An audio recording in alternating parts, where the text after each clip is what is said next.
95% of our life is coming from the programs of life, how to live life that we get in the first 7 years of life.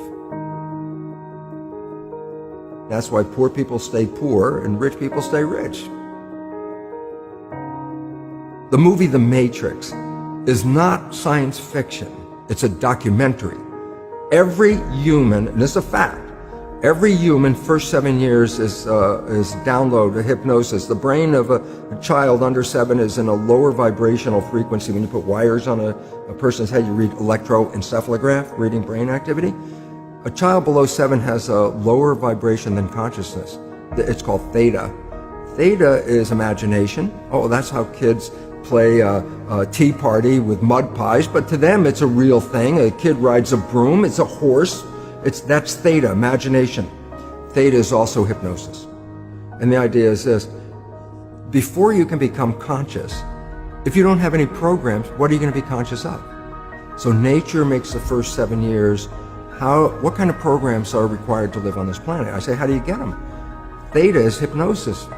You just watch. You watch your parents, you watch your siblings, and your community, because you have to learn how many 100,000 rules. Think about it. Just to be a functional member of a family and a functional member of a community, there are rules. Teach an infant these rules. I say, oh, you don't have to. First 7 years, they observe it and just download it. Look, this is not new. I mean, there's the famous book, Rich Dad, Poor Dad. Sure. And basically said you come from a poor family and you could struggle your whole life and try to get rich, but you're not going to make it. And if you come from a rich family, you could be stupid your whole life and make it. Not because it was thinking, but it was unconscious behavior that was downloaded from rich families into kids, which is unconscious. So they're making the right moves unconsciously. If they engage their conscious mind, then they look stupid, but it's unconscious. And that's the same thing with poor people. Poor people have beliefs from the family. Oh, you can't make it, life's a struggle, things are hard, who do you think you are? And if that's the program you get, then 95% of the day you will sabotage yourself. And that's why poor people stay poor and rich people stay rich, because the programming. 95% of our life, this is a fact, comes from those programs in the subconscious. Every day, only about 5% of their life are you using conscious, which is creative. 5%. So your life is being lived, even though you think you're living your life. Exactly, and you don't see it because it's called subconscious, below conscious. And the Jesuits, for 400 years, they were boasting. People didn't understand. They say, give me a child until it's 7 and I will show you the man. They've been saying that for 400 years because they knew 7 years was the program period. And 95% of your life after that will be whatever that program is. So you don't have to try and think about what happened. I just say, look at your life. The things you like that come into your life come in because you have a program that supports them. But anything you struggle with, work hard at, put a lot of effort into making it happen, why you're working so hard, inevitably you have a program that doesn't support that conclusion and you're trying to override the program.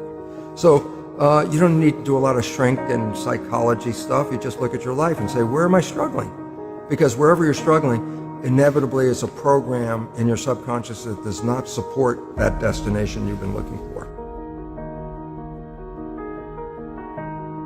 The conscious mind is creative and can learn in any number of ways. Read a self-help book, go to a lecture, listen to this program, and conscious mind's going to get some awareness. And I go, yeah, but subconscious mind doesn't learn that way. I go, right, it doesn't. Subconscious mind learns in 2 fundamental ways naturally. Hypnosis, which is the first 7 years. And after age 7, how do you put new programs in? Repetition. Practice. You want to drive a car, you didn't learn how by just getting in the seat and put the key in. You had to practice driving the car.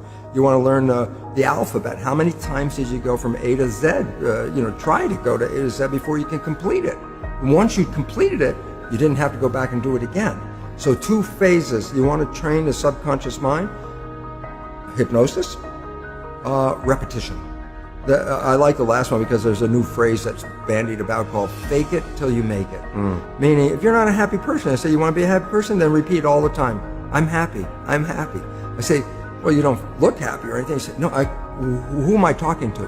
By repetition, I'm talking to subconscious. Okay. If subconscious gets, I am happy, and 95% of your life comes from that subconscious, there will be a point once the subconscious got, I am happy, you don't have to say it again. Okay. It'll be automatic. And that's why we see people do affirmations and gratitude journals and stuff, because if you do that daily... It's repetitive, and that's the secret part. Putting a sticky note on the refrigerator is more like a suggestion, but it's not a repetition.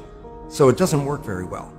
But you have to do... Repetition is a habit. It's making habit. So you got to do something religiously in the sense of repeating it to make it work.